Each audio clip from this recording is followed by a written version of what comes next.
감사합니다.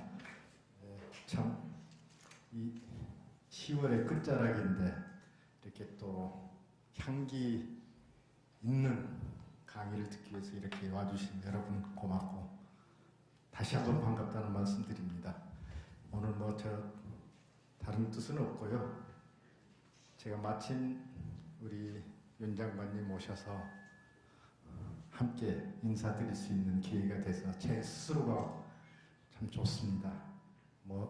아까 우리 양 교장께서 여러 가지 말씀하셨는데, 저는 우리 윤 장관님을 이렇게 표현합니다. 보수도 아니고 진보도 아니고 합리적인 시민.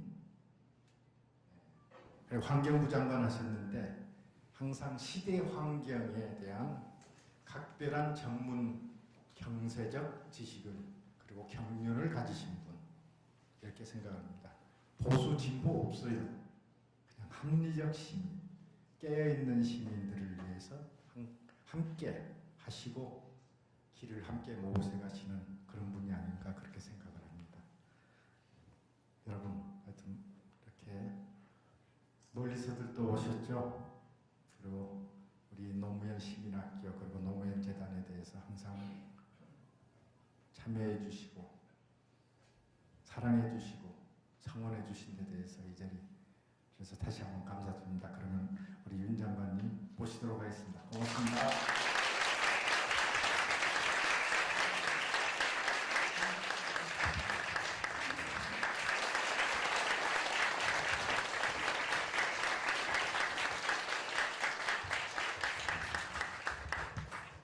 안녕하셨습니까. 윤여준입니다. 이 환상적인 가을날 저녁 때 여기 오신 걸 보니까 좀 안 됐다는 생각이 남다른 고민이 많으신 모양입니다. 김경환 이사장님하고 양정철 교장 선생님이 저를 좀 과하게 칭찬해 주셨는데 그것도 감사드리지만 특히 봐서 저 포스터를 보니까 사진이 아주 멋있잖아요. 철학자 같지 않습니까? 감사드립니다.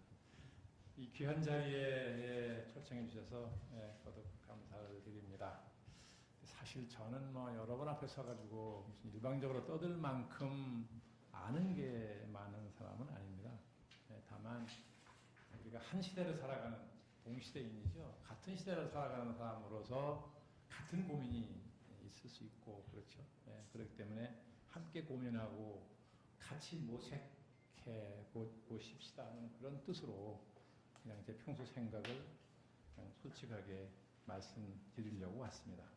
저한테 주어진 제목이 대통령의 리더십과 민주주의인데요.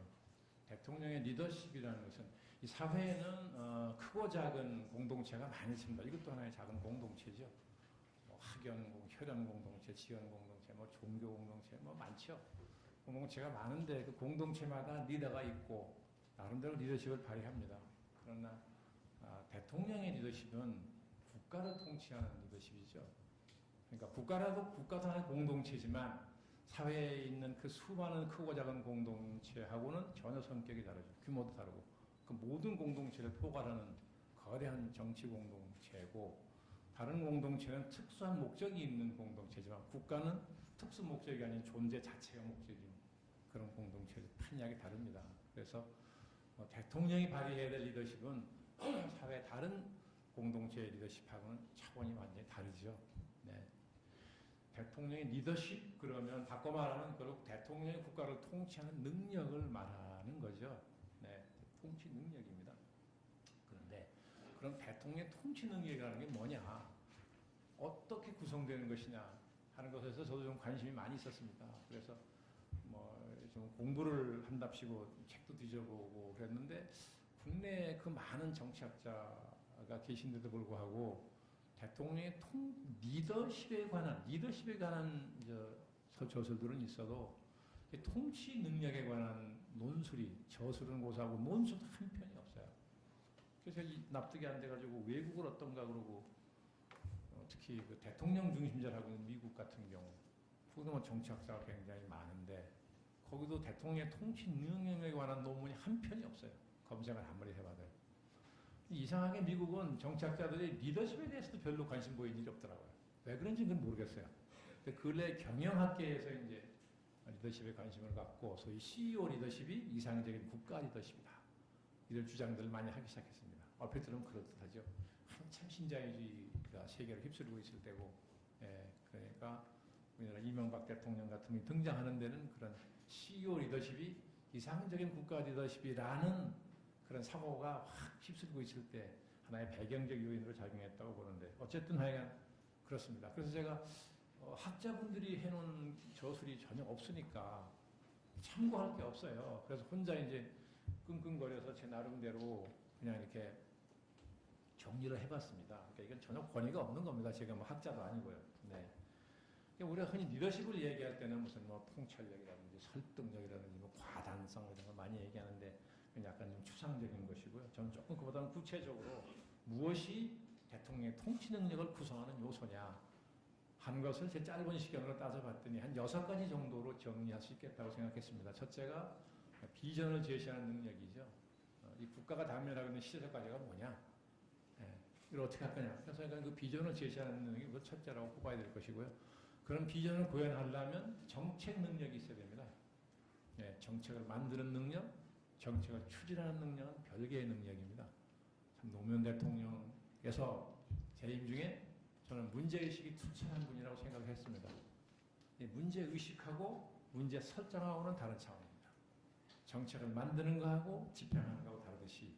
근데 그만 이분이 좀 외람된 말씀드리면 정책은 무슨 정책이 필요하다는 판단을 예리했다고 보는데 그걸 구현하는 정책의 집행 쪽에 이 경험이 부족하셔가지고 또 경험이 많은 사람의 도움을 못 받으신 것 같아요. 그래서 막상 이 정책을 구현하는 과정에서 많이 일이 잘못된 경험이 있었습니다.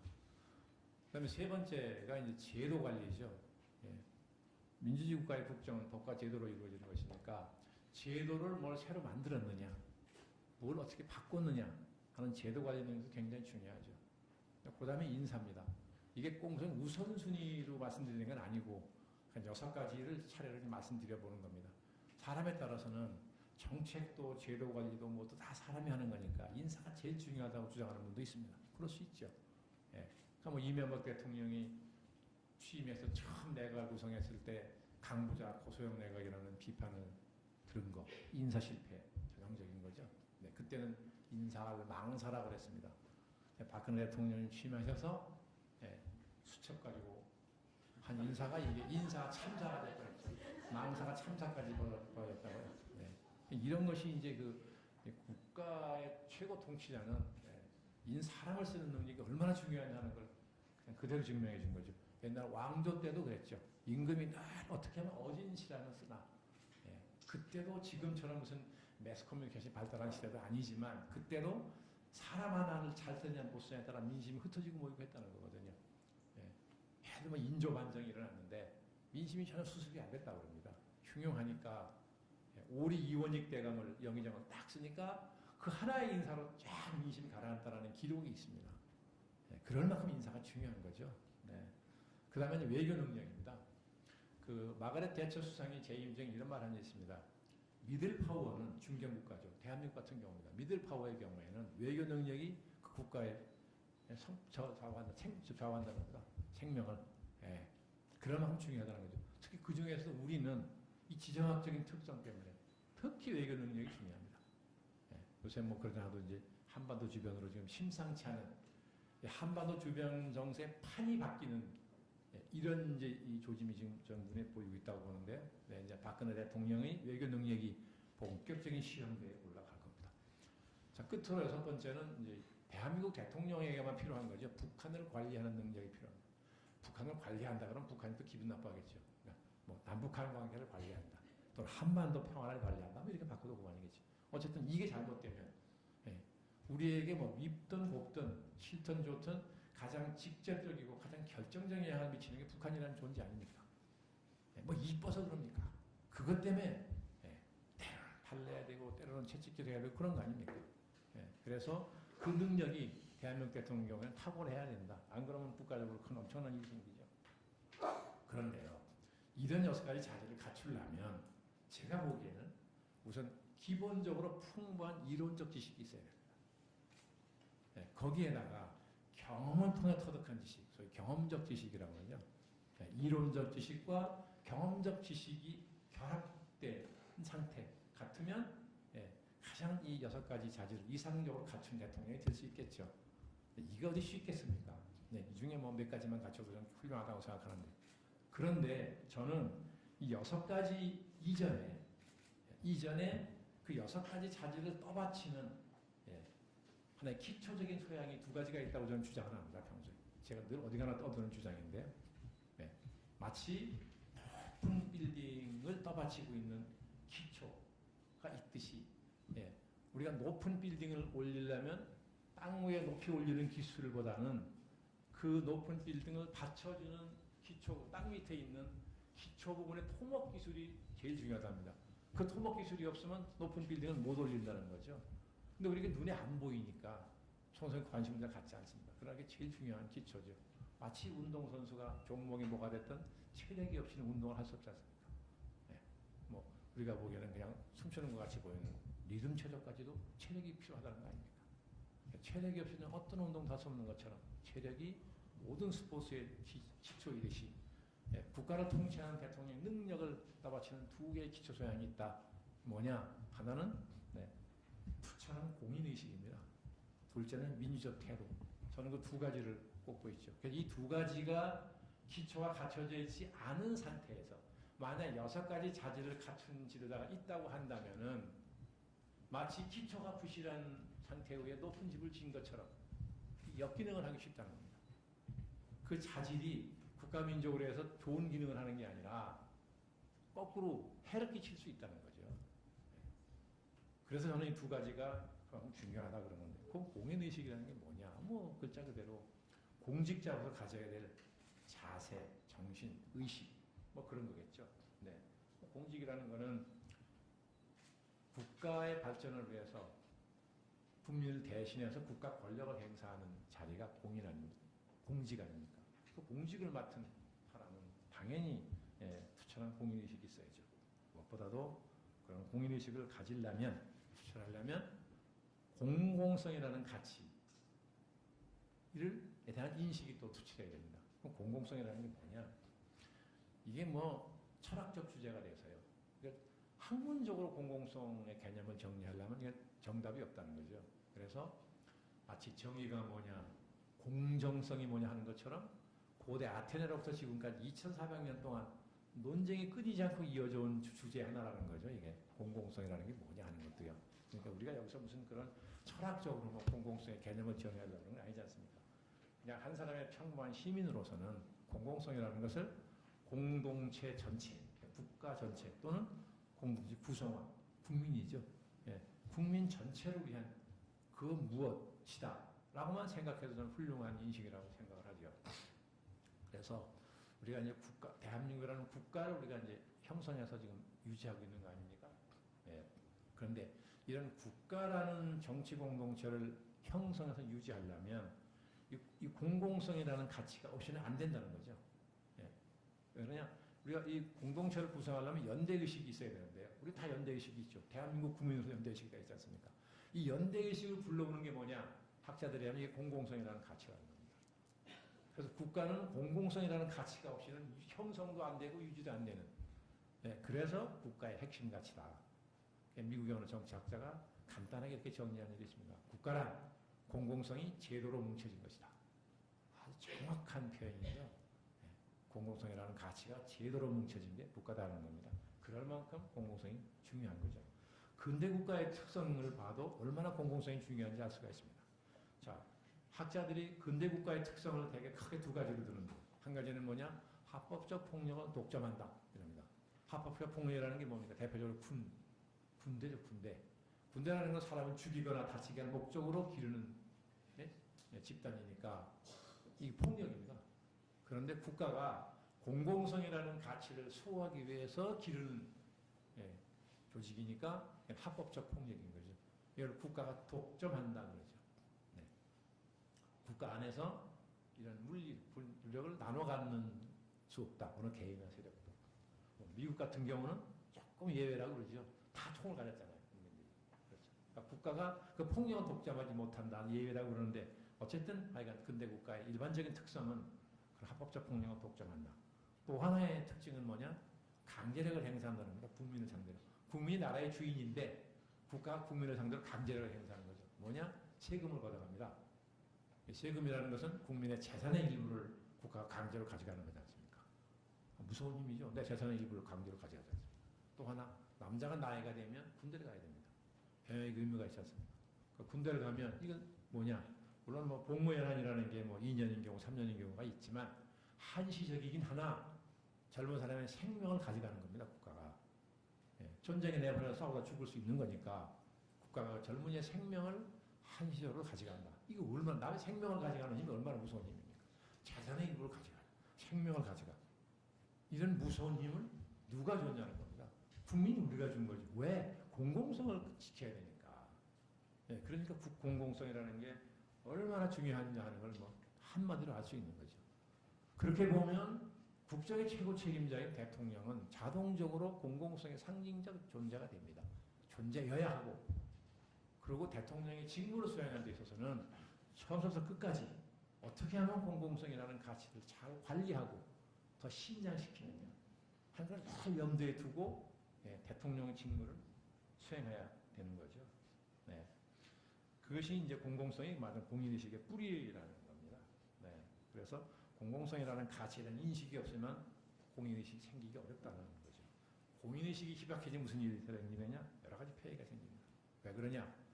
이 공공성에 대한 이 인식이 없으면 이 권력에 대한 사유의식이 생긴다고 그러죠. 내 거라는. 예. 이걸 정치학에서는 가산주의적 태도라고 그러는데, 집가짜 재산산자, 내가 물려받은 집 재산처럼 생각한다는 겁니다. 내 거죠, 그러니까. 예. 조상으로부터 물려받았으니까. 그런 가산주의적 태도가 생겨서 여러 가지 폐단이 생기는데, 제가 보기에는 대표적으로 세 가지 폐단이 있습니다. 하나는 뭐냐? 우선 권력을 남용하죠. 예. 그 다음에 정실 인사를 합니다. 패거리 인사를 한다는 거죠. 뭐 강부자 고소영 인사 같은 대표적인 정실 인사인 거죠. 예. 부정부패. 필연적으로 부정부패가 생기기 마련입니다. 예. 뭐 이명박 대통령 같은 경우는 뭐 취임하고 나서 금방 만사형통, 이게 신문의 제목으로 나왔어요. 만사형통. 기억하시죠? 한 살을 형을 통해야 된다는 거 아닙니까? 아니, 대통령이 형님이면 혈연관계로, 사적인 혈연관계밖에 없어요. 아니, 뭐 자식이든 부인이든 다 그렇지 않습니까? 공적으로는 아무런 권능이 없습니다. 근데 어떻게 해서 만사형통이 됩니까? 네. 그럼 또 한 분은 또 뭐 정치적 멘토라는 것도 방통대군이시고, 여기 영일대군이시고, 대군들이 여러 있다. 이 조선조 때 있었던 일이죠. 네. 방통대군은 또 양자까지 두셔가지고 네. 모든 객식을 다 갖추시던데, 이런 일이 버젓이 신문에 나고 사람에서 입으로 돌아다녀도 본인들도 조심하지 않고 대통령도 단속하지 않고. 왜 이렇게 벌어집니까? 대통령이 권력의 사유의식이 없이 이럴 수 있습니까? 공공성이라는 가치 생각했으면 이렇게 했겠습니까? 형님이든 뭐 멘토든 간에 대통령의 공공성에 대한 인식이 없으니까 주변에 있을 리가 없어요. 그러니까 그냥 마치 당연한 권리인 것처럼, 마치 자격이 있는 것처럼, 네. 그렇게 해가지고 많은 사단이 벌어졌지 않습니까? 뭐 사례를 들자면 한이 없는데 이거 뭐 다 아시는 그만 들어봐요. 그런 주제가 민주주의니까요. 예. 민주주의 말씀을 이제 드려보겠습니다. 자, 민주주의라는 게 이게 무슨 우리가 너무 익숙하죠. 예, 민주주의는 얼마나 익숙합니까? 톡 듣는 게 민주주의고 말하는 게 민주주의고 뭐 그렇게 오래 살았죠. 그러다 보니까 민주주의가 마치 옷에 흔히 자주 입는 옷 같아가지고 예, 뭐 별 의식이 없죠. 워낙 익숙하게만 생각해 다 안다고 생각하고 그렇죠. 예. 근데 가만히 생각해 보십시오. 민주주의라는 것을 제도로만 인식하고 있는 거 아니냐. 그러니까 우리는 헌법상 제도적으로는 상당한 수준의 민주주의가 되어 있습니다. 1조 1항 대한민국은 민주공화국이에요. 2항 모든 대한민국의 주권은 국민에게 있고 모든 권력은 국민으로부터 나온다. 얼마나 이상적인 민주주의 국가입니까? 제도로는 그렇다고요. 근데 실제로 우리가 행동할 때 그러냐는 거예요. 민주적이냐는 거예요. 실제로 대통령들이 국가를 통치하는 방식이 민주적이었냐. 이게 따져봐야 된다고요. 그래서 저는 뭐, 예를 들면 뭐, 김영삼 전 대통령, 제가 직접 공보석으로 모셨던 대통령이지만, 예, 김대중 전 대통령 같은 분. 두 분이 다 어떤 분들입니까? 우리나라 민주화 투쟁의 상징적 존재예요. 그렇죠? 예, 목숨을 걸고 그 오랜 세월 민주화 투쟁 하신 분들이에요. 그런 분들이 대통령의 차례를 되셨는데 재임 중에는 두 분 다 어떤 평가를 받았습니까? 제왕적 대통령이라는 평가를 받았습니다. 제왕적. 제왕적이라는 뜻은 민주적이지 않다는 얘기죠. 그러니까 민주주의를 위해서 그렇게 목숨을 걸고 투쟁했던 분들이 대통령이 되고 나서는 당신들이 투쟁의 대상으로 삼았던 그 권위주의 정권의 그 권위주의 지도자의 통치 방식을 거의 그대로 답습했다시피 했어요. 네. 제가 김영삼 대통령을 직접 옆에서 보좌 하면서 처음에는 저도 놀래고 또 이해가 안 되는 거예요. 이분이 진짜 민주화 투사 맞아? 이런 생각이 들어갈 정도로. 그래서 제가 곰곰이 생각해보면 이거 왜 그럴까? 나중에 김대중 대통령까지도 이제 그런 모습을 보면서 생각해보니까 해답이 금방 나오더라고요. 이해할 만해요. 왜 그러냐? 그분들이 출생해서 태어나서 성장하고 교육받고 활동하던 시절이 민주주의하고 정반대되는 체제였잖아요. 예. 삶의 모든 과정이 완전히 민주주의하고 관계없는 정반대되는 체제 속에서 살았던 분들이고 나중에 민주화 투쟁할 적에도 그 권위주의 정권과 맞서서 효율적으로 싸우려다 보니까 야당이라는 정당을 만들고 운영하는 방식이 역시 권위주의적이었다고요. 일사분란하게 통해야 되니까요. 그러니까 이분들이 늘 머릿속에는 민주주의가 있었지만 그 가치가 내면화되지 않았다는 겁니다.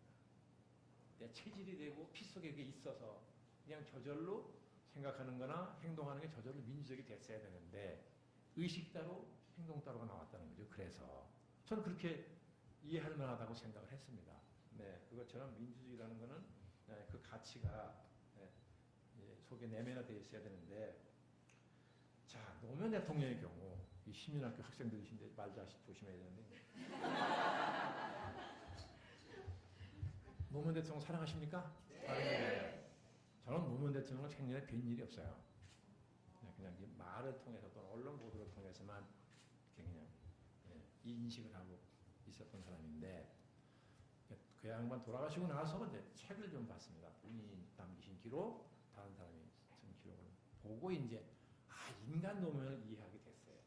그래서 이분이 이런 생각을 가진 줄 알았으면 공항 내려가서 소주를 마시면서 내가 좀 싫은 소리를 많이 할 걸 그랬네. 막 이런 기분이 들더라고요.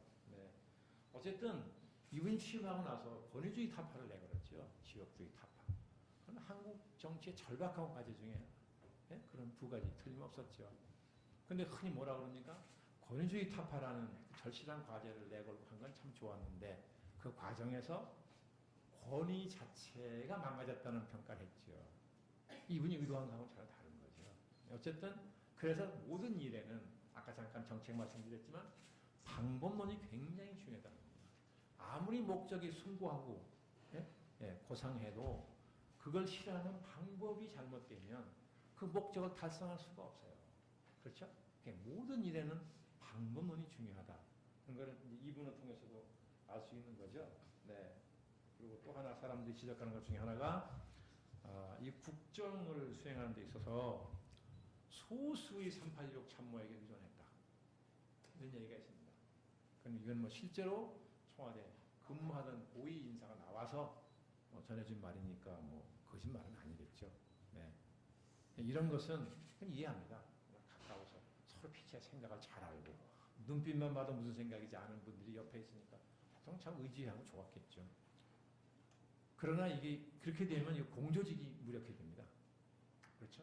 그래서 그건 민주적인 방식의 국정 운영은 아니다라고 그런 비판을 받아도 사실은 할 말이 없는 겁니다. 네. 자, 그런데 이 이명박 대통령은 어땠느냐? 이분은 공공성이라는 개념 자체가 없었다고 이제 권위주의 흉내를 어설피냈다고요. 예. 아마도 짐작한데 노무현 대통령이 어쨌거나 응징 투표를 당했다 그런 거 아닙니까? 묻지마 투표. 예. 그래서 2위 정동영 후보하고 표차가 500만 표 이상이 났죠. 그러니까 압도적인 승리는 틀림이 없습니다. 그렇죠.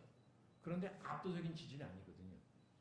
국민의 30%밖에 지지 못 받은 거니까 70%가 안 찍은 거라고요.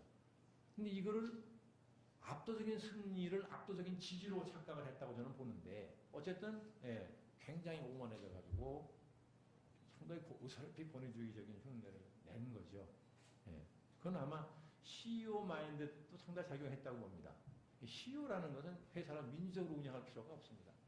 그렇죠? 기업이라는 것은 이윤의 극도화가 존립의 목표니까 CEO는 책임을 져야 되잖아요. 항상 생각하는 게 어떻게 하면 효율성과 생산성을 살려서 이익을 더 내느냐 하는 것만 생각하지요. 효율성과 생산성은 민주적인 방식은 아닙니다. 그러다 보니까 딱 취임해가지고 아니 내가 대통령이 압도적인 지지를 받고 당선된 대통령이 밤새 고민해가지고 이거 하겠다. 그러면 믿고 따라주면 되지. 왜 찬성, 반대 뭐 이거 하냐. 우리가 그렇게 한가한 시절이 아닌데 생각은 좋은 애국적인 생각이라고 인정합니다. 동기를 의심하는 건 아닌데 근데 민주적인 마인드가 워낙 없다 보니까 이를 추진하는 방식이 민주적인 절차를 무시했다는 대표적인 게 4대강이죠. 4대강 사업이죠. 이런 게 신문에 있습니다. 대통령이 4대강 사업 추진본부를 찾아갔어요. 가서 뭐라고 얘기했냐면 4대강 사업은 내가 국가의 100년 대계를 위해서 심사숙고한 끝에 결정한 것인 만큼 논쟁의 대상이 아니다. 이게 신문에 보도가 됐어요. 뭐 기자가 말하는 거 듣고 했는지 아니면 그 당시 뭐 공보비서관이 발표했는지 모르겠으나 저는 그걸 보고 깜짝 놀란 게 아니 세상에 대한민국 민주공화국인데요. 헌법상. 어떤 민주공화국이 대통령이 결정하면 논쟁을 하면 안 되냐고요. 이게 말이 안 되잖아요. 논쟁을 해야 되는 민주공화국인데. 아니, 대통령이 물론 뭐 100년 대계를 생각했겠죠. 뭐 아니라고 생각하는 사람도 많이 있지만 저는 인정합니다. 국가의 100년 대계를 위해서 하여 고민을 끝에 결정했다. 22조. 근데 그렇다고 말해 그렇게 많은 전문가를 포함해서 많은 국민이 반대를 하고 또 합리적인 대안까지 제시를 했어요. 영상강을 한번 해보고 정부한 설명 다 하자. 얼마나 합리적인 대안입니까? 안 들었잖아요. 다 하는 애가 사대강 다 자기 임기주사 끝내는 애가 아니에요. 저는 그게 왜 저런 이해가 안 가가지고 어느 대기업의 건설에서 고임원한테 MB가 왜 저런 이해 못하겠다 그러더니 아직도 모르십니까? 그럼 얘기해 주는 걸 듣고 제가 깜짝 납득을 했습니다. 그건 제가 말씀 안 드리겠습니다. 자, 그 다음에 박근혜 대통령이 뭐 그런 게 있대요. 나중에 개인적으로 말씀드리겠습니다. 저도 살아야 되잖아요. 박근혜 대통령이 취임해서 얼마 있다가 담화 발표한 거 기억하시죠? 텔레비전 다 보셨죠, 중대. 저도 그런 거 참 경악을 했는데. 자, 보세요. 대통령이 대외적으로는, 외국에 대해서는 대한민국을 대표하는 원수입니다. 국가의 원수. 대내적으로는 행정부의 수반입니다. 국민이 대통령을 뽑을 때, 국민의 대표를 뽑은 거죠. 행정권을 주죠. 또 하나의 국민의 대표를 뽑습니다. 국회의원이죠. 입법권을 줍니다. 상권이 갈라져 있으니까. 그래서 통치기구를 셋으로 나눠서 누구도 자기 마음대로 못하게 한 거잖아요. 견제와 균형 때문에. 그러면 행정부의 수반인 대통령이 정부조직법 개정안을 국회에 보내는 겁니다. 보냈습니다. 그런데 아니 뭐 빨리 해달라는 까지는 좋은데 한자도 못 고친다는 거 아니에요. 그런데 헌법상 입법권은 국회에 있습니다. 그러면 행정부의 수반이 입법부의 권능을 무시하는 거 아니에요? 말하자면. 이건 헌법 원칙에 위배되는 거죠. 안 그렇습니까? 그래서 저는 그걸 보면서 너무 놀래가지고요. 박 대통령이 헌법을 모른다. 알머냐 그랬겠습니까? 그 진지한 분이. 왜 웃으세요? 진지하다는데 왜 웃으세요?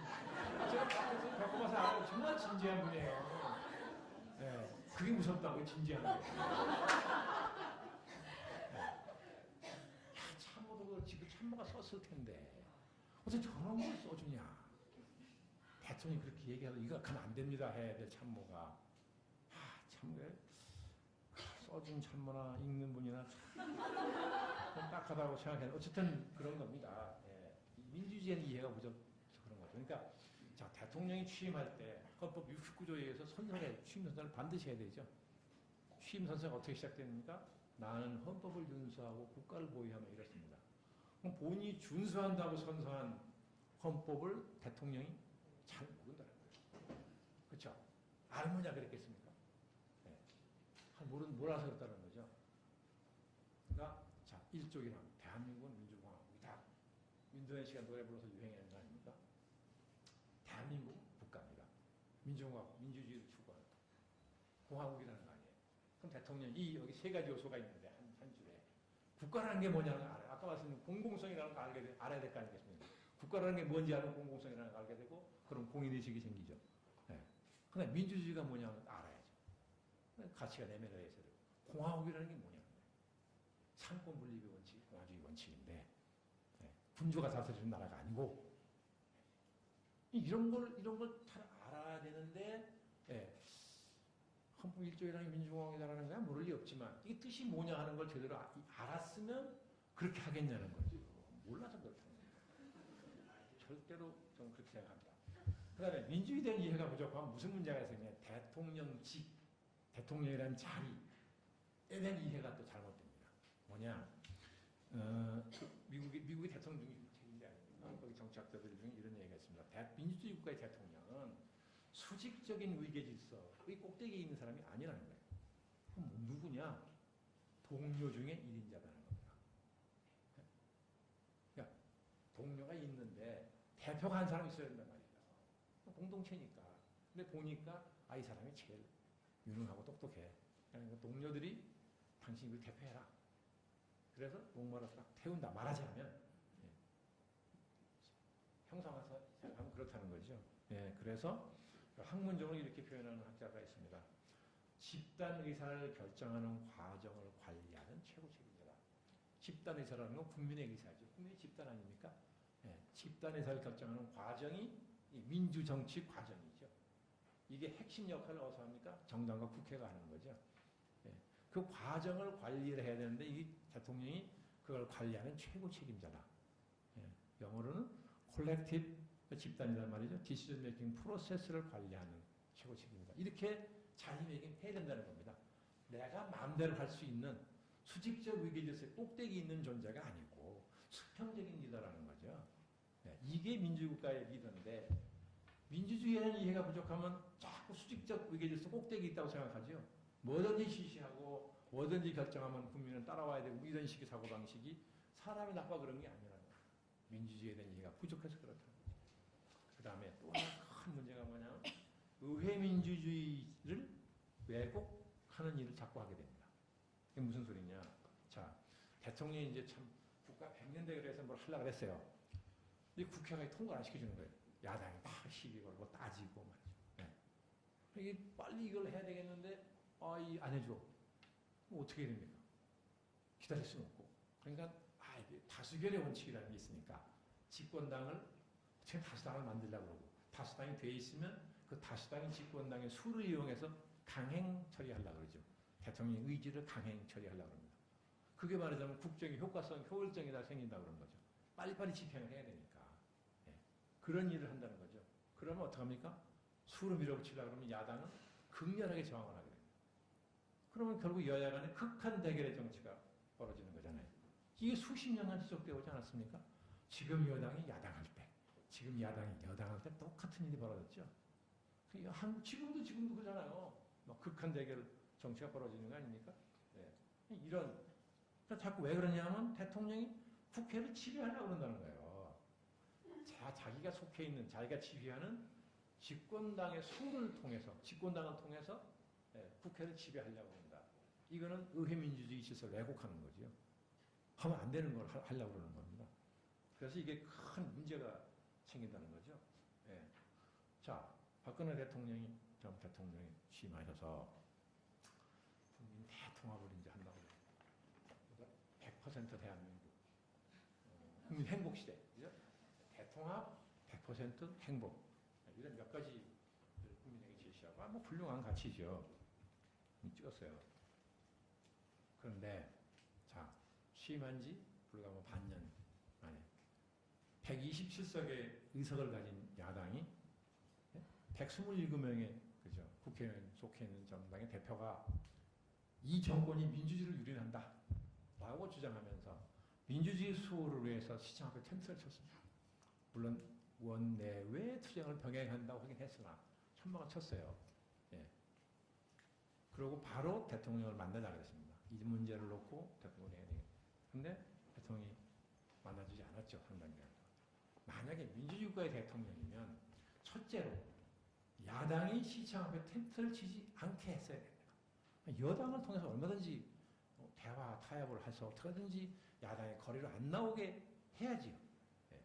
근데 그것까지는 또 안 해서 쳐요. 예. 그럼 나왔으면 하루속히 국회를 들여보내야죠. 그 노력을 해야죠. 뭐 병행 투쟁한다고 했으니까 조건 맞으면 금방 들어간다는 얘기 아닙니까? 그런데 그런 노력도 별로 안 했죠. 야당 대표가 만나자. 그럼 가장 빠른 시일 내에 만나야 합니다. 대통령의 책임이에요. 국정의 책임자로서. 왜냐하면 127명의 국회의원은 결국 통치기구예요. 대통령만 통치기구가 아닙니다. 아까 말씀드린 것처럼 나눠줬으니까 권한을. 예, 국회도 통치기구예요. 국회의원 개개인이 헌법기관이라고 그러죠. 그게 통치기구라는 얘기입니다.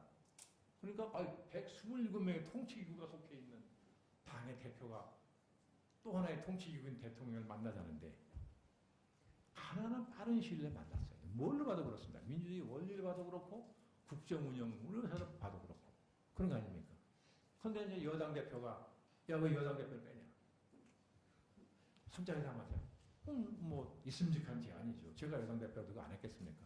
뭐 야당도 그 점에 대해서는 크게 반발하지 않는 것 같았는데 청와대가 얼마 있다가 오자회담을 물을 확 타버렸어요. 자, 저는 그걸 보고요. 내 상식으로는 좀 납득이 안 가는데 제가 농담으로 이건 뭐 납득하지 마라. 그냥 따라오면 되지 왜 납득하려고 그러냐. 이해하려고 노력하지 말라는 얘기 아니냐. 그렇게 농담을 할 만큼 놀랐어요. 이건 정치 도의적으로 봐도 집권당의 대표가 3자회담을 제안했습니다. 그럼 청와대가 아무리 마음에 안 들어도 그걸 수용하는 게 정치 도의입니다. 이걸 5자회담을 물을 타버리면 여당 대표 꼬락서기가 뭐가 됩니까? 어떻게 그 사람의 권위와 채통을 지킬 수 있습니까? 그리고 또 하나, 왜 3명이 만나면 안 되고 5명이 만나면 됩니까? 물론 이해하려고 하지 말라는 건가 할 말 없는데요. 그런 거 아니에요. 물론 자리가. 네. 저는 그걸 보고 그건 무슨 뜻이냐. 야당을 인정하지 않는다는 뜻이잖아요. 네? 그 민주주의 국가에서 야당의 국장이 동반자입니다. 민주주의 원리 아니에요? 네. 물론 김영삼 전 대통령이나 김대중 전 대통령 두 분마저도 야당 시절에는 그렇게 정권을 향해서 왜 야당을 국정의 파트너로 인정하지 않냐고 막 그렇게 해전 양반들이 당신들이 대통령 되니까 또 야당을 인정 안 하려고 그러더라고요. 네. 하여간 권력을 쥐고 왜 그런지 잘 모르겠지만 저 앉아봐서 모르겠어요. 근데 그렇게 돼요. 네. 그런데 박근혜 대통령도 역시 그건 야당을 인정하지 않겠다는 뜻을 행동으로 보여준 거라고밖에 해석할 수가 없거든요. 이거는 말이 안 됩니다. 민주주의 원리에 벗어나는 거예요. 네. 그런데 얼마 있다가 10대 재벌 총수를 청와대 초청을 했습니다. 그래서 투자를 좀 많이 해달라. 경제가 어려우니까 일자리를 만들어달라 부탁을 했습니다. 그럼 당연히 대통령이 부탁해야 될 일이죠. 네. 재벌들이 워낙 국민 경제에 끼치는 영향이 크니까 그걸 나무라는 게 아니고요. 그 자리에서 뭐라고 그랬느냐? 여러분은 국정의 동반자라고 했습니다. 신문에 크게 보도했잖아요. 아니, 10대 재벌 기업이 국가 경제에 차지하는 비중이 큰 건 그거 모르는 사람 어디 있습니까? 그러나 본질적으로 사기업입니다. 사기업이에요. 예? 사기업은 사익을 추구하는 회사 아니에요. 대통령의 국정은 이건 공공의 영역입니다. 어떻게 대통령이 사기업의 총수 보고 국정의 동반자라고 그럴 수 있냐는 거예요.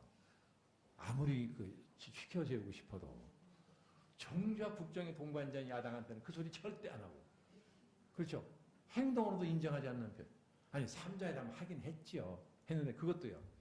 이게 제가 자꾸 악의적으로만 해석하는 거 아닌가 스스로 돌아봤는데 자, 근데 안 하다가 외국 순방하고 돌아와서 그 외교 성과를 국회의장단에게 설명을 하기 위해서 국회를 갔습니다. 국회 간 김에 3자회담을 했어요. 이것도 저는 참 참모들이 속된 말로 잔머리를 좀 굴린 거 아니냐. 대통령이 만당이 싫어하는 걸 잘 아니까. 또 어떻게 하면 청와대의 권위를 실어주지 않나. 회담을 하면서도 어떻게 하면 대통령의 권위, 청와대의 권위를 여야 대표에게 실어주지 않나 하는 궁리를 한 것 아닌가 했다는 증거는 없습니다. 네, 그런 의심이 들어가더라고요. 그래서 참 어떻게 보면 머리는 참 잘 쌌어요. 과거에 대통령이 외국을 순방하고 와서 그 성과를 설명할 적에도 삼부 요인을 청와대로 초청을 했습니다. 그죠?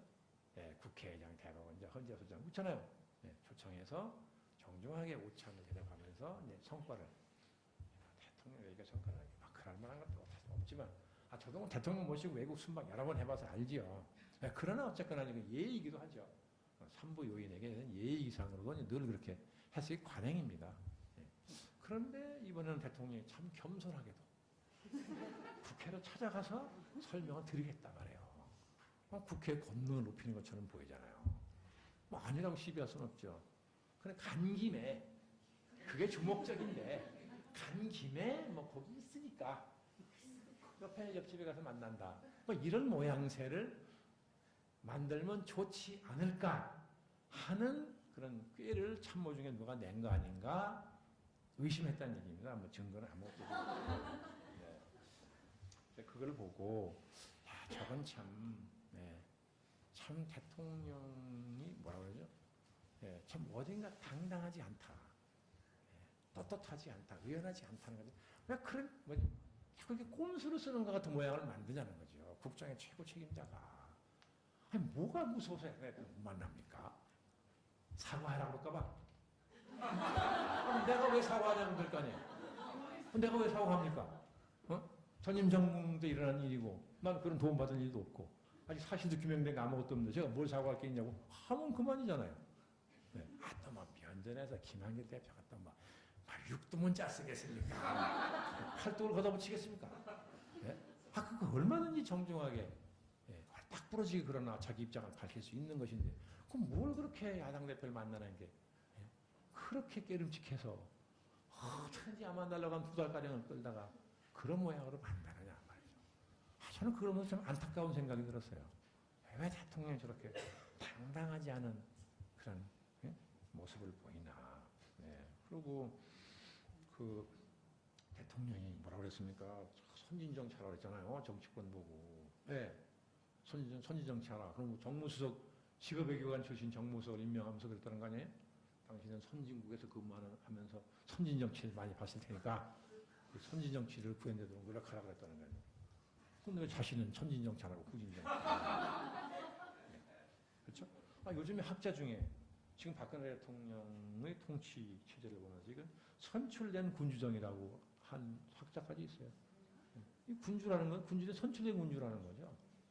네. 저는 당의 대표 계실 때인가?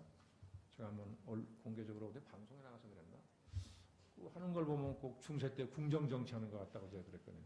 그래서 저는 미운털이 딱 박혀가지고 그 이후에 계속 저는 박 대표 시절, 박 위원장 시절에 그 리더십의 그 성격이 폐쇄적이고 수직적이고 권위주의적인 전형적인 권위주의적인 리더십이기 때문에 시대하고 충돌한다. 작가 이문열 씨의 고상한 표현을 빌리면 시대와 불화한다는 거죠. 그러면 개인도 불행해지기 쉽고 국가도 불행해지기 쉽다. 그걸 계속 비판했어요. 저 박 대통령이 제가 보기에는 민주주의에 대한 이해만 있으면 정말 좋은 대통령일 수 있다고 저는 생각합니다. 개인적인 품성이나 그런 것이.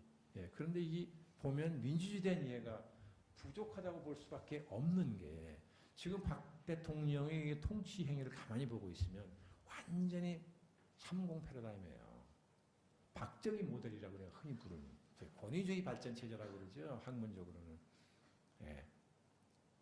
박정희 패러다임 세 가지라는 그 특징이 국가주의, 성장주의, 반공주의죠. 지금 그대로 아닌가요? 그럼 지금 시대가 얼마나 변했습니까? 그야말로 상전벽해라는 문자가 있잖아요. 뽕나무같이 푸른바다로 변한다는 거 아닙니까? 그 당시 박정희 대통령이 통치하던 시절에 대한민국은 뽕나무밭이었다면 지금 대한민국은 푸른 바다입니다. 네. 얼마나 사회가 질적으로 변했는데 그 방식으로 하면 단기적으로는 효율성과 효과성 때문에 그렇게 생각한다고 저는 봐요. 어려서 아버지가 국가 통치하는 걸 봤더니 말이 곧 아버지 말이 곧 법이고 지시하면 바로 시행돼서 성과 나오고 눈으로 18년을 본 거 아닙니까? 사람이 나빠서 그런 거 아닐 거라는 거죠.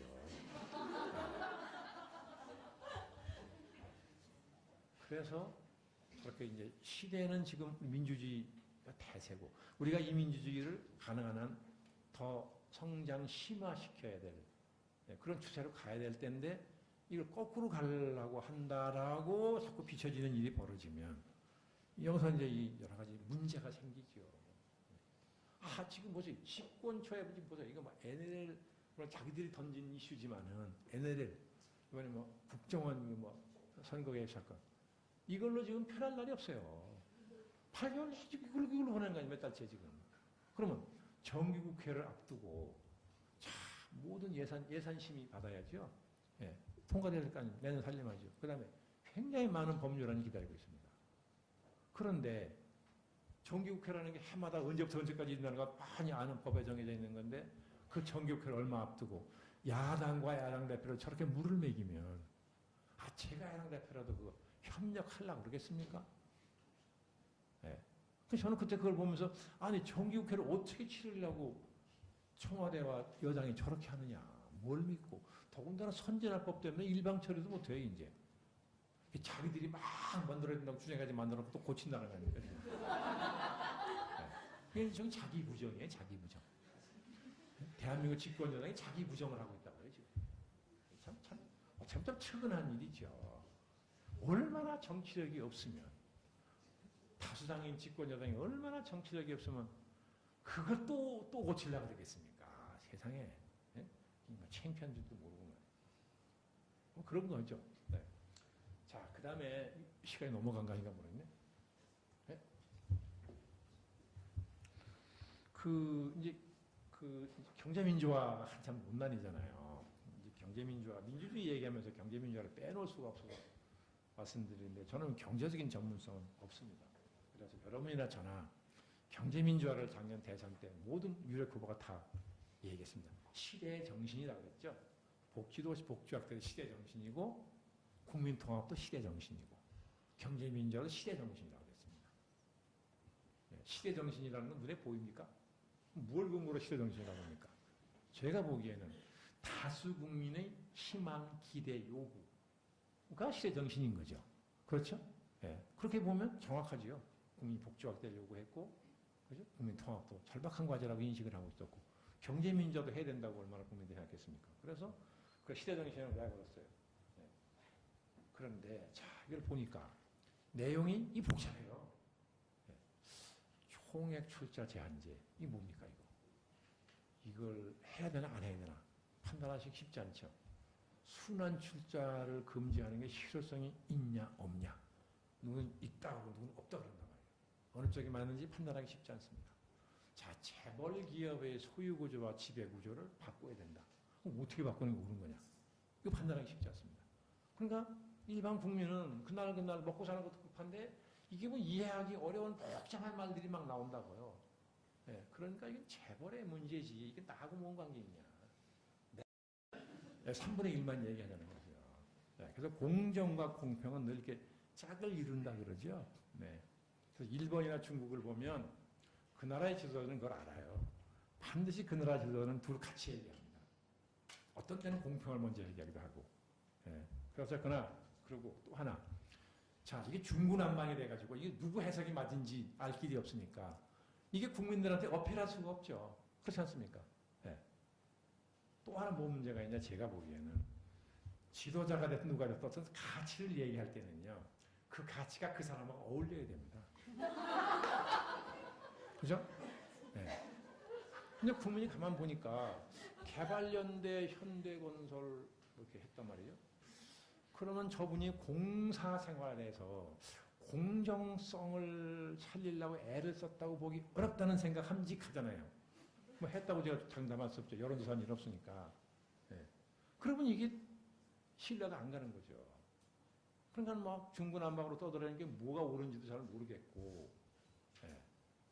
또 뭐 평소에 별로 공정성이라는 걸 중시하지 않은 것 같은데 뜬금없이 얘기하니까 저걸 뭐 믿을 수 있나 해가지고 그냥 흐지부지 되게 많았어요. 정말 엄청나게 중요한 가치를 얘기했기 때문에 사실 사회적으로 큰 반향이 일어났어야 되거든요. 네, 막 논쟁이 붙고 대통령이 그 논쟁의 중심에 서고 자기가 제안했으니까요. 네, 논쟁의 중심에 서서 뭐 국민을 설득하고 말이죠. 그 잘하는 뭐 TV 토론, 뭐 국민과의 대화가 나가서 막 이렇게 했어야 되는 거죠. 그리고 뭐 정부와 당이 딱 이제 그죠 공감대를 딱 가지고 우리는 이 공정사회를 만들기 위해서 이런 거 할 거다.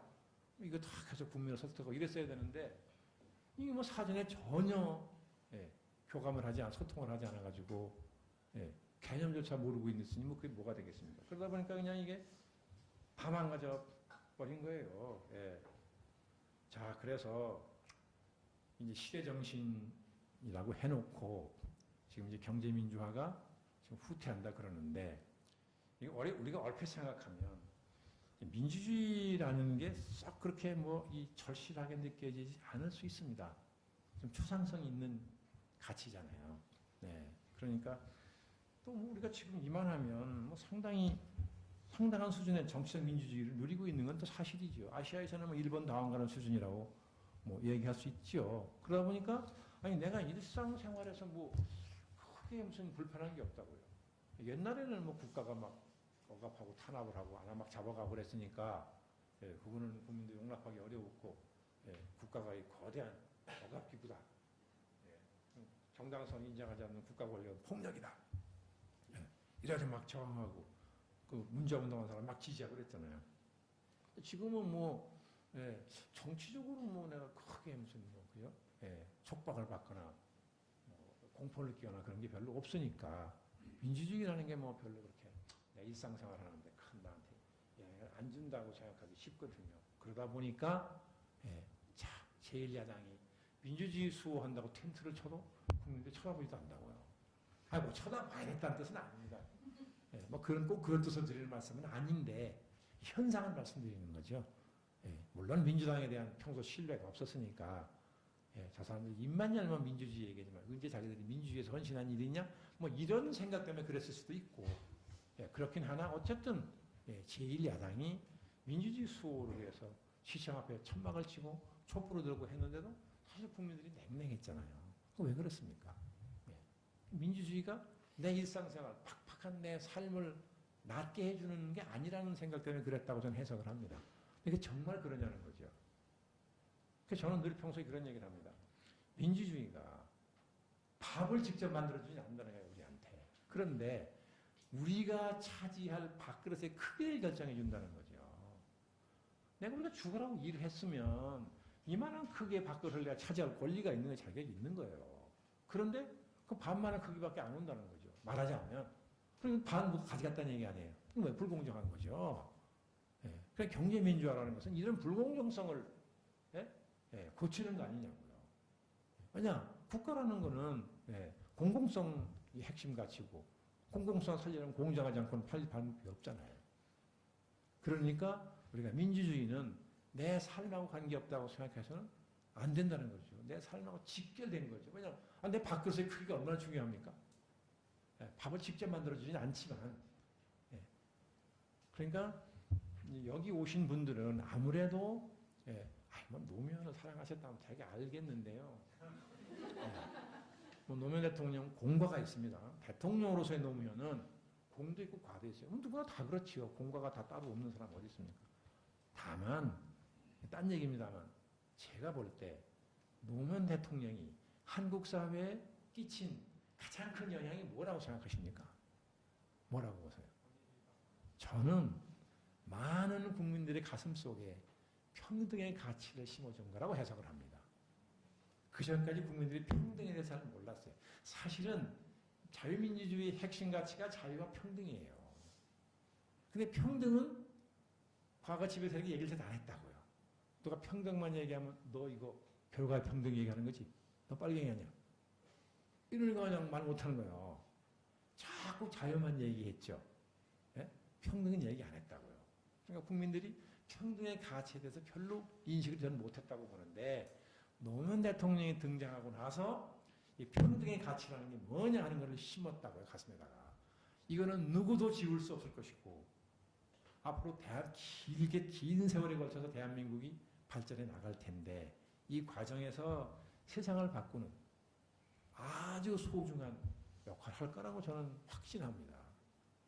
저는 그 점에서 과도 많고 또 다른 공도 많은 분이지만 저는 개인적으로 우리 국민의 많은 서민들의 가슴 속에 평등의 가치를 심어준 거 이거는 정말 대단한 일이라고 저는 생각하죠.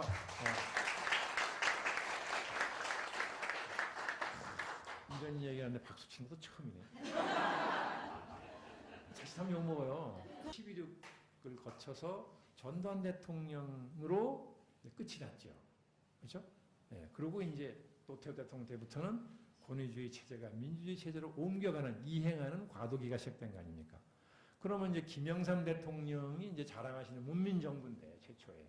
그 문민정부 이후의 대통령들이 정말 명실상부한 민주화 시대를 이끌어온 대통령들인데, 그 장관 세월에 걸친 권위주의 시대가 끝나고, 민주화 시대가 열리면 새로운 국정운영 원리를 만들어냈어야 됩니다. 왜냐하면 새로운 시대니까. 어떻게 민주적인 방식으로 국가를 운영하며, 그렇죠? 국가를 운영한다기에는 어떻게 민주적인 방식으로 정치를 해서 대화 타협이라는 질서를 만들고, 어떻게 관료사회가 굉장히 중요하거든요. 관료사회를 어떻게 민주적으로 통제하느냐. 쉬운 과제가 아닙니다. 이런 것부터. 민주사회라는 건 다원화된 사회니까 가치가 다원화되고 이익 갈등이 다원화되잖아요. 어떻게 이 다원화된 갈등을 어떻게 조절해서 국민을 통합하느냐. 다 민주주의 방식으로 해야 되잖아요. 이런 새로운 국가 운영 원리를 만들어서 그 새로운 질서, 묵은 질서가 끝났으니까 새로운 패러다임을 가지고 새로운 질서를 만들어 갔어야 되는데 이 부분이 제대로 안 됐습니다. 그래서 사실은 그 네 분의 대통령들이 다 실패한 대통령이라는 평가를 받습니다. 지금 다 정도의 차이는 있어요. 그러나 총체적으로는 성공했다는 평가를 받는 대통령이 한 분도 안 계십니다. 그러면 이 대통령들은 누가 뽑았습니까? 다 우리가 뽑은 분들이에요. 그렇지 않습니까? 뽑아놓고 욕하고 손가락 자르고 또 뽑아놓고 욕하고 손가락 자르고 우리가 자른 손가락이 삼면의 바다 아닙니까? 다 떴어요. 서해, 남해, 동해. 왜 이런 일이 벌어지느냐? 우리가 대통령이 된 사람이 왜 사람을 쓸 때 사적인 인연으로 쓰느냐? 왜 공익을 추구하지 않고 사익을 추구하느냐고 비판하면 당연히 비판해야죠. 그러면 주권자인 우리는 공적인 판단으로 찍었습니까? 안 그런 경우가 많았죠. 우리도 사적인 인연 따라. 제일 중요한 게 동향. 고향이 같아야죠. TK, PK, 호남 뭐 있잖아요. 고향이 같은 사람, 동창, 학교 동창. 뭐 같은 군대, 예를 들면 뭐 이런 거. 이런 사적인 인연으로 표를 찍었다고요. 아니, 사생활에서는, 이 개인 생활에서는 이 인연이 굉장히 소중한 거죠. 정말 평생 잘 갖고 와야 될 소중한 인연인데, 주권자로서 말이죠. 공적인 권리를 행사할 때까지도 사적인 인연 따라 표를 찍은 게 사실 아니냐고요. 대다수 국민이. 그래놓고는 대통령이 사적인 기준으로 사람 썼다, 사익을 추구했다 비판한 자격이 사실 없는 겁니다. 우리가 그렇게 만들었으니까요. 그래서 여기 오신 분들은 물론 그런 분들이 아니니까 이 가을날 저녁 때 여기 오셨겠지만 여러분들만 그렇게 하면 안 된다고. 주변에 분들이 많이 계시잖아요. 뭐 친척, 친지, 동네 이분들. 그러니까 평소에 기회 있을 때마다 말씀을 하셔야 돼요. 우리가 이렇게 생각하면 안 된다. 그러니까 또 선거가 계속 돌아오지 않습니까? 돌아올 때 어떤 기준으로 사람을 뽑으실래요? 기준이 있어야 될 거 아니에요. 판단의 기준이 있어야 될 거 아닙니까? 그러니까 제가 드리고 싶은 말씀은 뭐 6가지 자질 대통령 봐야 되겠지만 그거보다는 2가지 기초 소양이라고 그러는 거. 저 사람이 공인의식이 있냐 없냐. 민주적인 태도가 뭐 배였나 안 배였나. 이건 되게 볼 수 있잖아요. 근데 물론 말로는 다 그런다고 그러죠. 판단하기 어려우실 때는 그 사람의 살아온 삶의 역정을 보면 어떤 삶을 살아왔냐는 걸 보면 대개 저 사람이 말뿐인지 아닌지 대개 판단할 수 있습니다. 크게 벗어나지 않지요. 그러니까 그런 정도 수고를 하셔야 된다는 거예요. 그럼 주권자니까. 예, 그렇게 하셔서 그렇게 사람을 냉정하게 판단해서 뽑으시고 그런데 뽑은 사람 또는 뽑은 세력이 국민의 약속을 안 지키거나 국민의 기대에 부응하지 않을 때는 심판을 해야죠. 심판 어떻게 합니까? 선거 때 하는 거 아닙니까? 최소한 지방선거, 총선거, 대통령선거 3번 선거가 계속 돌아오잖아요. 근데 우리나라 국민들은 심판하지 안 한 건 아니지만 냉정하게 심판하지 않지요. 네? 욕을 할 때는 욕을 세게 하고 금방 잊어버린다고요. 그리고 또 그 상품을 또 사. 그러니까 아니 상품 시장에서의 소비자는 얼마나 소비자 의식이 강합니까? 나쁜 물건을 만들거나 이러면 막 그 회사 물건 안 사서 회사 망지경 되는 거 아니에요. 생산자가 견딜 수 없죠. 그런데 정치 쪽에서 보면 국민이 생산자인 동시에 소비자입니다. 왜? 주권자라고 보면 나라의 주인인데 국가의 지배를 받으니까 피지배자예요. 이중의 성격이 있습니다. 우리한테는. 지배자인 동시에 피지배자라는 거죠. 생산자인 동시에 소비자입니다. 요새 그걸 프로슈머라고 그러네. 네. 그러니까 소비자로서 정당과 정치라는 상품을 냉정하게 보고 살지 안 살지를 판단해야 되는데 이게 뭐 동양이니까 사고 동차니까 사고 그 정당이 비옥을 했다가도 그 다음에 또 그 정당 상품을 또 사. 그러니까 이 생산자인 정당이나 정치인들이 주권자를 무서워하지 않는다고요. 그때뿐이니까 소나기만 피하면 된다는 거죠. 제가 저도 뭐 국회의원 4년 해보고 당생활 해봤는데요. 제가 뭐라고 문제 제기를 하면 아이고 몰라서 그래. 조금씩 잊어버려. 국민의 망각, 건망증을 가장 신뢰하고 안 바뀐다고요. 아니 국민이 그렇게 정치를 바꾸라고 요구한 지가 얼마나 오래됐습니까? 지금 정치가 바뀔 모습이 보입니까? 왜 저런다고 보세요? 그때뿐이라고 생각하는 거예요. 여당에 또 찍어줘. 또 사준다 우리 상품을. 그 당이 내놓는 정책이나 후보가 상품이잖아요. 말하자면. 그 회사가 만든 상품을 나쁜 상품이라는 막 욕을 할 때는 그 회사가 안 살 것 같지만 부담스러워 또 산다고요. 그러니까 뭐 때문에 그 고통스러운 개혁을 합니까? 그냥 우물우물 한번 가면 또 뭐 국민 이자가 또 사줄 텐데. 그러니까 지금 말하는 소위 새누리당과 민주당이라는 거대 정당 둘이 이렇게 사람의 진짜 모양을 만들고 있잖아요. 지게와 지게다리 모양 아닙니까? 어느 한쪽만 없어지면 또 쓰러집니다. 공생이에요. 그러니까 적대적 공생관계라고 학자들이 그러죠. 우리나라 두 정당은 적대적인 공생관계라는 거예요.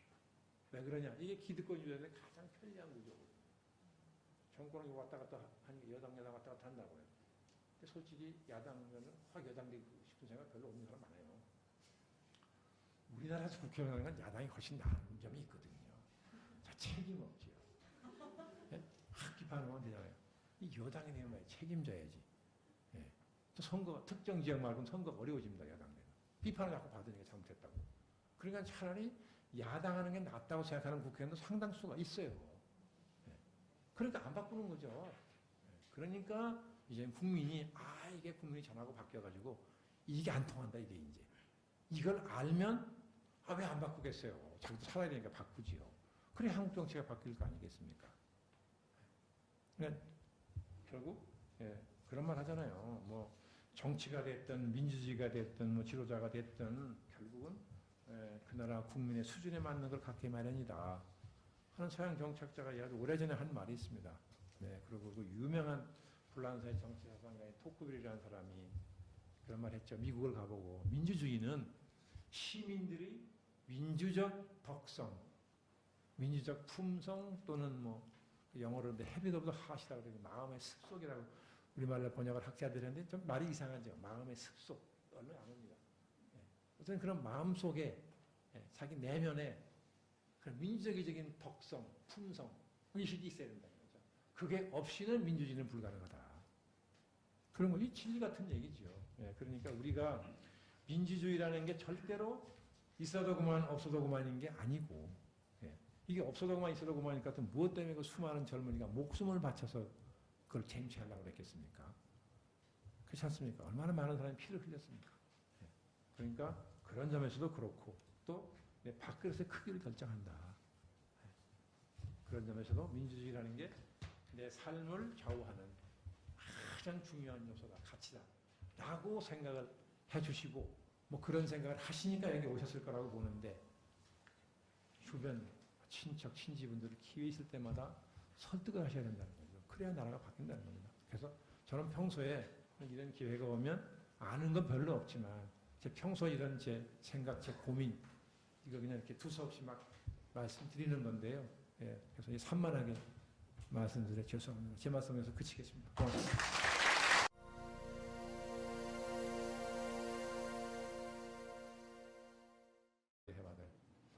이상하게 미국은 정치학자들이 리더십에 대해서도 별로 관심 보이는 일이 없더라고요. 왜 그런지 그건 모르겠어요. 근래 경영학계에서 이제 리더십에 관심을 갖고 소위 CEO 리더십이 이상적인 국가 리더십이다. 이런 주장들을 많이 하기 시작했습니다. 얼핏 들으면 그럴듯하죠. 한참 신자유주의가 세계를 휩쓸고 있을 때고, 예, 그러니까 우리나라 이명박 대통령 같은 분이 등장하는 데는 그런 CEO 리더십이 이상적인 국가 리더십이라는 그런 사고가 확 휩쓸고 있을 때 하나의 배경적 요인으로 작용했다고 보는데 어쨌든 하여간 그렇습니다. 그래서 제가 학자분들이 해놓은 저술이 전혀 없으니까 참고할 게 없어요. 그래서 혼자 이제 끙끙거려서 제 나름대로 그냥 이렇게 정리를 해봤습니다. 그러니까 이건 전혀 권위가 없는 겁니다. 제가 뭐 학자도 아니고요. 네. 우리가 흔히 리더십을 얘기할 때는 무슨 뭐 통찰력이라든지 설득력이라든지 뭐 과단성 이런 거 많이 얘기하는데 약간 좀 추상적인 것이고요. 저는 조금 그보다는 구체적으로 무엇이 대통령의 통치 능력을 구성하는 요소냐 하는 것을 제 짧은 시간으로 따져봤더니 한 6가지 정도로 정리할 수 있겠다고 생각했습니다. 첫째가 비전을 제시하는 능력이죠. 이 국가가 당면하고 있는 시대적 과제가 뭐냐? 예, 이걸 어떻게 할 거냐? 그래서 그 비전을 제시하는 능력이 그 첫째라고 꼽아야 될 것이고요. 그런 비전을 구현하려면 정책 능력이 있어야 됩니다. 예, 정책을 만드는 능력, 정책을 추진하는 능력은 별개의 능력입니다. 참 노무현 대통령께서 재임 중에 저는 문제의식이 투철한 분이라고 생각을 했습니다. 문제의식하고 문제 설정하고는 다른 차원입니다. 정책을 만드는 거하고 집행하는 거하고 다르듯이. 근데 그만 이분이 좀 외람된 말씀드리면 정책을 무슨 정책이 필요하다는 판단을 예리했다고 보는데 그걸 구현하는 정책의 집행 쪽에 이 경험이 부족하셔가지고 예, 또 경험이 많은 사람의 도움을 못 받으신 것 같아요. 그래서 막상 이 정책을 구현하는 과정에서 많이 일이 잘못된 경험이 있었습니다. 그다음에 세 번째가 이제 제도 관리죠. 예, 민주주의 국가의 국정은 법과 제도로 이루어지는 것이니까 제도를 뭘 새로 만들었느냐, 뭘 어떻게 바꿨느냐 하는 제도 관리 능력도 굉장히 중요하죠. 그 다음에 인사입니다. 이게 꼭 무슨 우선순위로 말씀드리는 건 아니고 한 6가지를 차례로 말씀드려보는 겁니다. 사람에 따라서는 정책도 제도 관리도 뭐도 다 사람이 하는 거니까 인사가 제일 중요하다고 주장하는 분도 있습니다. 그럴 수 있죠. 예. 그러니까 뭐 이명박 대통령이 취임해서 처음 내각을 구성했을 때 강부자 고소영 내각이라는 비판을 들은 거 인사 실패 전형적인 거죠. 네, 그때는 인사를 망사라고 그랬습니다. 박근혜 대통령이 취임하셔서 수첩 가지고 한 인사가 이게 인사 참사가 됐죠. 망사가 참사까지 벌어졌다고요. 네. 이런 것이 이제 그 국가의 최고 통치자는 사람을 쓰는 능력이 얼마나 중요하냐는 걸 그냥 그대로 증명해 준 거죠. 옛날 왕조 때도 그랬죠. 임금이 늘 어떻게 하면 어진 시간을 쓰나. 그때도 지금처럼 무슨 매스 커뮤니케이션이 발달한 시대도 아니지만 그때도 사람 하나를 잘 쓰냐 못 쓰냐에 따라 민심이 흩어지고 모이고 했다는 거거든요. 예를 들면 인조반정이 일어났는데 민심이 전혀 수습이 안 됐다고 합니다.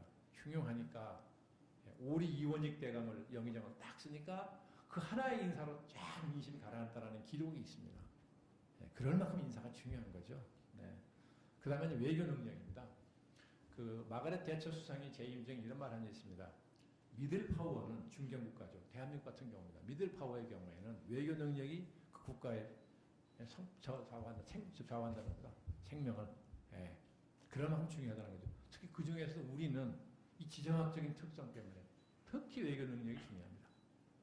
요새 뭐 그러지 않아도 이제 한반도 주변으로 지금 심상치 않은 한반도 주변 정세의 판이 바뀌는 이런 이제 이 조짐이 지금 전 눈에 보이고 있다고 보는데요. 네, 이제 박근혜 대통령의 외교 능력이 본격적인 시험대에 올라갈 겁니다.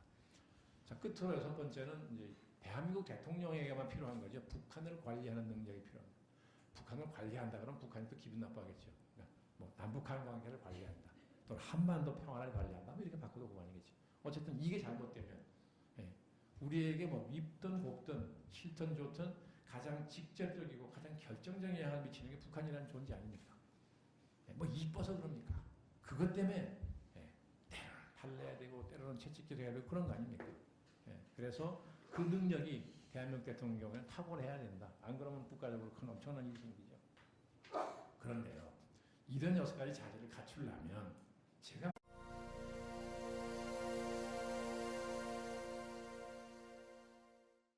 네, 감사합니다.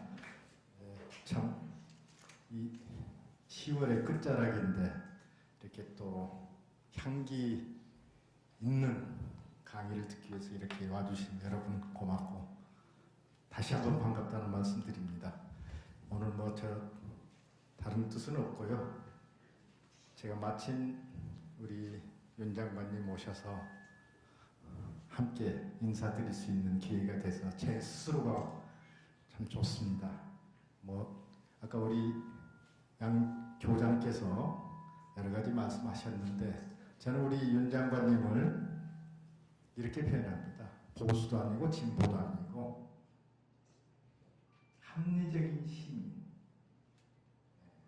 환경부 장관 하셨는데 항상 시대 환경에 대한 각별한 전문 경제적 지식을 그리고 경륜을 가지신 분 이렇게 생각합니다.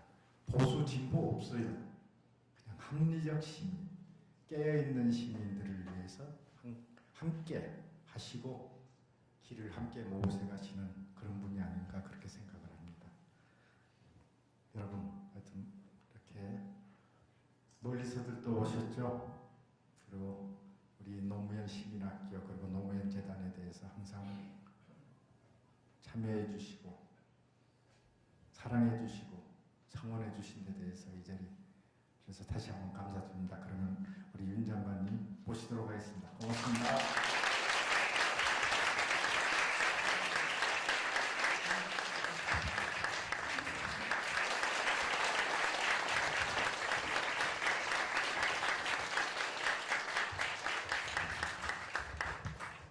안녕하셨습니까? 윤여준입니다. 이 환상적인 가을날 저녁 때 여기 오신 걸 보니까 좀 안 됐다는 생각이 남다른 고민이 많으신 모양입니다. 김병환 이사장님하고 양정철 교장 선생님이 저를 좀 과하게 칭찬해 주셨는데요. 그것도 감사드리지만 특히 봐서 저 포스터를 보니까 사진이 아주 멋있잖아요. 철학자 같지 않습니까? 감사드립니다. 이 귀한 자리에 초청해 주셔서 거듭 감사를 드립니다.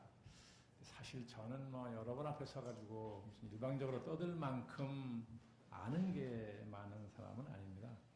다만 우리가 한 시대를 살아가는 동시대인이죠. 같은 시대를 살아가는 사람으로서 같은 고민이 있을 수 있고 그렇죠. 그렇기 때문에 함께 고민하고 같이 모색해 보십시다 하는 그런 뜻으로 그냥 제 평소 생각을 그냥 솔직하게 말씀드리려고 왔습니다. 저한테 주어진 제목이 대통령의 리더십과 민주주의인데요. 대통령의 리더십이라는 것은 이 사회에는 크고 작은 공동체가 많이 있습니다. 이것도 하나의 작은 공동체죠. 뭐 학연, 혈연 공동체, 지연 공동체, 뭐 종교 공동체, 뭐 많죠. 공동체가 많은데 그 공동체마다 리더가 있고 나름대로 리더십을 발휘합니다. 그러나 대통령의 리더십은 국가를 통치하는 리더십이죠. 그러니까 국가도 하나의 공동체지만 사회에 있는 그 수많은 크고 작은 공동체하고는 전혀 성격이 다르죠. 규모도 다르고 그 모든 공동체를 포괄하는 거대한 정치 공동체고 다른 공동체는 특수한 목적이 있는 공동체지만 국가는 특수 목적이 아닌 존재 자체가 목적인 그런 공동체를 판이하게 다릅니다. 그래서 대통령이 발휘해야 될 리더십은 사회 다른 공동체 리더십하고는 차원이 완전히 다르죠. 네. 대통령의 리더십 그러면 바꿔 말하면 결국 대통령이 국가를 통치하는 능력을 말하는 거죠. 네. 통치 능력입니다. 그런데 그럼 대통령의 통치 능력이라는 게 뭐냐? 어떻게 구성되는 것이냐 하는 것에서 저도 좀 관심이 많이 있었습니다. 그래서 뭐 좀 공부를 한답시고 책도 뒤져보고 그랬는데 국내에 그 많은 정치학자가 계신데도 불구하고 대통령의 리더십에 관한 저술들은 있어도 통치 능력에 관한 논술이 저술은 고사하고 논술도 한 편이 없어요.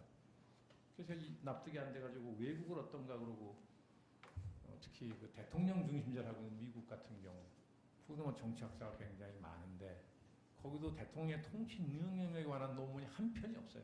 검색을 아무리 보기에는 우선 기본적으로 풍부한 이론적 지식이 있어야 됩니다. 네, 거기에다가 경험을 통해 터득한 지식, 소위 경험적 지식이라고 하죠.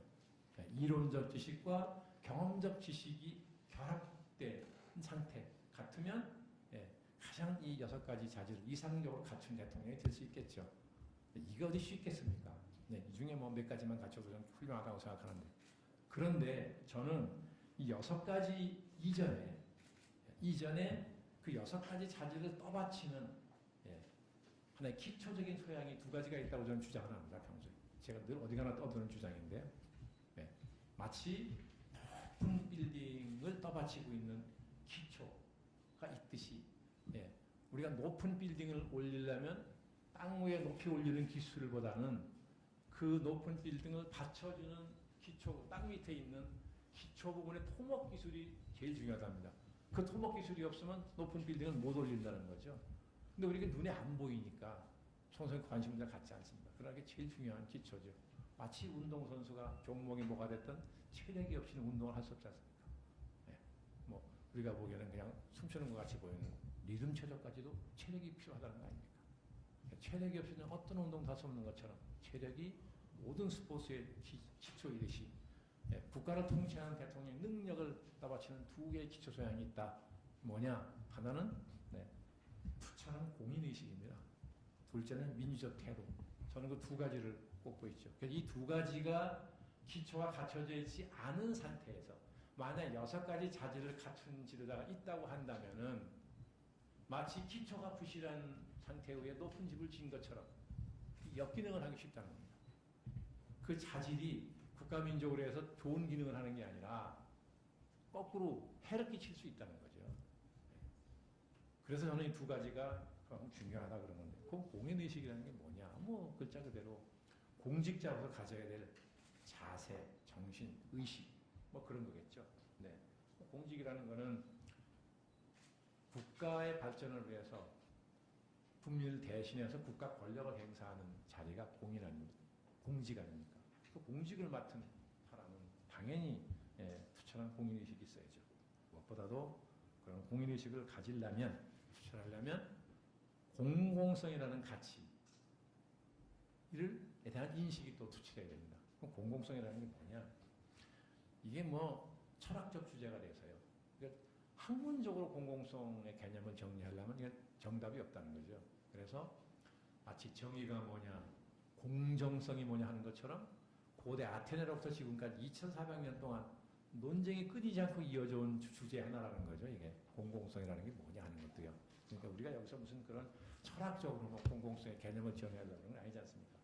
그냥 한 사람의 평범한 시민으로서는 공공성이라는 것을 공동체 전체, 국가 전체 또는 공동체 구성원, 국민이죠. 국민 전체를 위한 그 무엇이다 라고만 생각해도 저는 훌륭한 인식이라고 생각을 하죠. 그래서 우리가 이제 대한민국이라는 국가를 우리가 이제 형성해서 지금 유지하고 있는 거 아닙니까? 그런데 이런 국가라는 정치 공동체를 형성해서 유지하려면 이 공공성이라는 가치가 없이는 안 된다는 거죠. 왜냐? 우리가 이 공동체를 구성하려면 연대의식이 있어야 되는데요. 우리 다 연대의식이 있죠. 대한민국 국민으로서 연대의식이 있지 않습니까? 이 연대의식을 불러오는 게 뭐냐? 학자들이 하는 이게 공공성이라는 가치라는 겁니다. 그래서 국가는 공공성이라는 가치가 없이는 형성도 안 되고 유지도 안 되는. 그래서 국가의 핵심 가치다. 미국의 어느 정치학자가 간단하게 이렇게 정리하는 일이 있습니다. 국가란 공공성이 제도로 뭉쳐진 것이다. 아주 정확한 표현이죠. 공공성이라는 가치가 제도로 뭉쳐진 게 국가다라는 겁니다. 그럴 만큼 공공성이 중요한 거죠. 근대 국가의 특성을 봐도 얼마나 공공성이 중요한지 알 수가 있습니다. 자, 학자들이 근대 국가의 특성을 되게 크게 두 가지로 드는데, 한 가지는 뭐냐? 합법적 폭력을 독점한다. 이럽니다. 합법적 폭력이라는 게 뭡니까? 대표적으로 군대죠, 군대. 군대라는 건 사람을 죽이거나 다치게 할 목적으로 기르는 집단이니까 이게 폭력입니다.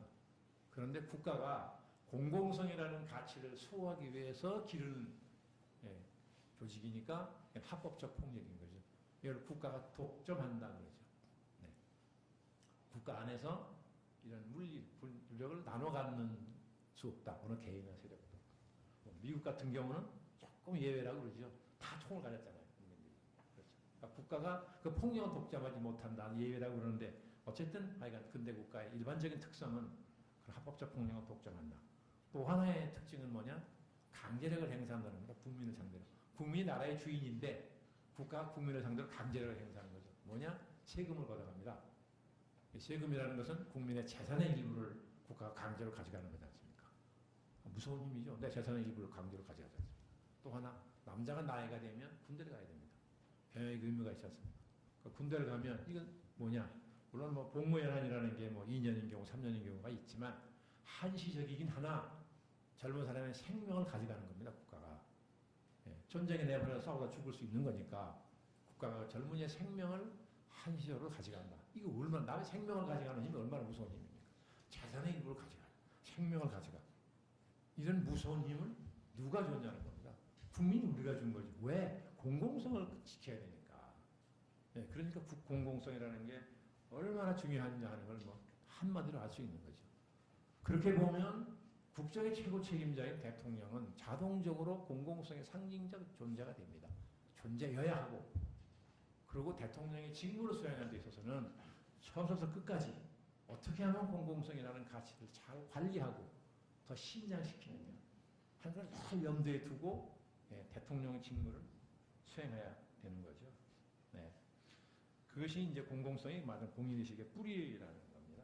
네. 그래서 공공성이라는 가치에 대한 인식이 없으면 공인의식이 생기기 어렵다는 거죠. 공인의식이 희박해지면 무슨 일이 생기느냐? 여러 가지 폐해가 생깁니다. 왜 그러냐? 이 공공성에 대한 이 인식이 없으면 이 권력에 대한 사유의식이 생긴다고 그러죠. 내 거라는. 이걸 정치학에서는 가산주의적 태도라고 그러는데, 집가짜 재산산자, 내가 물려받은 집 재산처럼 생각한다는 겁니다. 내 거죠, 그러니까. 조상으로부터 물려받았으니까. 그런 가산주의적 태도가 생겨서 여러 가지 폐단이 생기는데, 제가 보기에는 대표적으로 세 가지 폐단이 있습니다. 하나는 뭐냐? 우선 권력을 남용하죠. 그 다음에 정실 인사를 합니다. 패거리 인사를 한다는 거죠. 뭐 강부자 고소영 인사 같은 대표적인 정실 인사인 거죠. 부정부패. 필연적으로 부정부패가 생기기 마련입니다. 뭐 이명박 대통령 같은 경우는 뭐 취임하고 나서 금방 만사형통, 이게 신문의 제목으로 나왔어요. 만사형통. 기억하시죠? 한사를 형을 통해야 된다는 거 아닙니까? 아니, 대통령이 형님이면 혈연관계로, 사적인 혈연관계밖에 없어요. 아니, 뭐 자식이든 부인이든 다 그렇지 않습니까? 공적으로는 아무런 권능이 없습니다. 근데 어떻게 해서 만사형통이 됩니까? 그럼 또 한 분은 또 뭐 정치적 멘토라는 것도 방통대군이시고, 여기 영일대군이시고, 대군들이 여러 있다. 이 조선조 때 있었던 일이죠. 방통대군은 또 양자까지 두셔가지고 모든 격식을 다 갖추시던데, 이런 일이 버젓이 신문에 나고 사람에서 입으로 돌아다녀도 본인들도 조심하지 않고 대통령도 단속하지 않고. 왜 이렇게 벌어집니까? 대통령이 권력의 사유의식이 없이 이럴 수 있습니까? 공공성이라는 가치 생각했으면 이렇게 했겠습니까? 형님이든 뭐 멘토든 간에 대통령의 공공성에 대한 인식이 없으니까 주변에 있을 리가 없어요. 그러니까 그냥 마치 당연한 권리인 것처럼, 마치 자격이 있는 것처럼, 그렇게 해가지고 많은 사단이 벌어졌지 않습니까? 뭐 사례를 들자면 한이 없는데 이거 뭐 다 아시는 그만 들고요. 그런 주제가 민주주의니까요.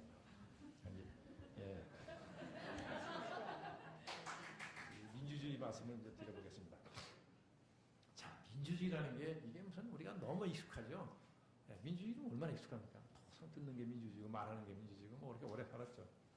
그러다 보니까 민주주의가 마치 옷에 흔히 자주 입는 옷 같아가지고 예, 뭐 별 의식이 없죠. 워낙 익숙하게만 생각해 다 안다고 생각하고 그렇죠. 예. 그런데 가만히 생각해 보십시오. 민주주의라는 것을 제도로만 인식하고 있는 거 아니냐. 그러니까 우리는 헌법상 제도적으로는 상당한 수준의 민주주의가 되어 있습니다. 1조 1항 대한민국은 민주공화국이에요. 예? 2항 모든 대한민국의 주권은 국민에게 있고 모든 권력은 국민으로부터 나온다. 예. 얼마나 이상적인 민주주의 국가입니까? 제도로는 그렇다고요. 근데 실제로 우리가 행동할 때 그러냐는 거예요. 민주적이냐는 거예요. 실제로 대통령들이 국가를 통치하는 방식이 민주적이었냐. 이게 따져봐야 된다고요. 그래서 저는 뭐 예를 들면 뭐 그 김영삼 전 대통령 제가 직접 공보석으로 모셨던 대통령이지만 예. 김대중 전 대통령 같은 분 두 분이 다 어떤 분들입니까? 우리나라 민주화 투쟁의 상징적 존재예요. 그렇죠? 예. 목숨을 걸고 그 오랜 세월 민주화 투쟁 하신 분들이에요. 그런 분들이 대통령의 차례를 되셨는데 재임 중에 한 두 분 다 어떤 평가를 받았습니까? 제왕적 대통령이라는 평가를 받았습니다. 제왕적. 제왕적이라는 뜻은 민주적이지 않다는 얘기죠. 그러니까 민주주의를 위해서 그렇게 목숨을 걸고 투쟁했던 분들이 대통령이 되고 나서는 당신들이 투쟁의 대상으로 삼았던 그 권위주의 정권의 그 권위주의 지도자의 통치 방식을 거의 그대로 답습했다시피 했어요. 네. 제가 김영삼 대통령을 직접 옆에서 보자 하면서 처음에는 저도 놀래고 또 이해가 안 되는 거예요. 이분이 진짜 민주화 투사 맞아? 이런 생각이 들어갈 정도라고요. 그래서 제가 곰곰이 생각해보면서 이거 왜 그럴까? 나중에 김대중 대통령까지도 이제 그런 모습을 보면서 생각해보니까 해답이 금방 나오더라고요. 이해할 만해요. 왜 그러냐? 그분들이 출생해서 태어나서 성장하고 교육받고 활동하던 시절이 민주주의하고 정반대되는 체제였잖아요. 예.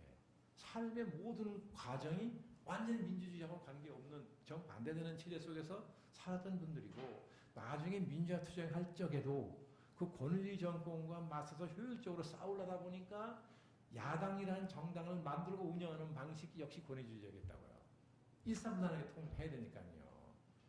그러니까 이분들이 늘 머릿속에는 민주주의가 있었지만 그 가치가 내면화되지 않았다는 겁니다.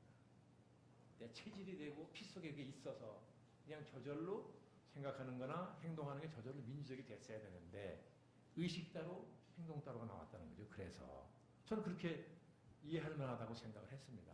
네, 그것처럼 민주주의라는 거는 네, 그 가치가 네, 속에 내면화되어 있어야 되는데 자, 노무현 대통령의 경우 이 시민학교 학생들이신데 말도 조심해야 되는데 노무현 대통령 사랑하십니까? 네. 저는 노무현 대통령은 생전에 뵌 일이 없어요.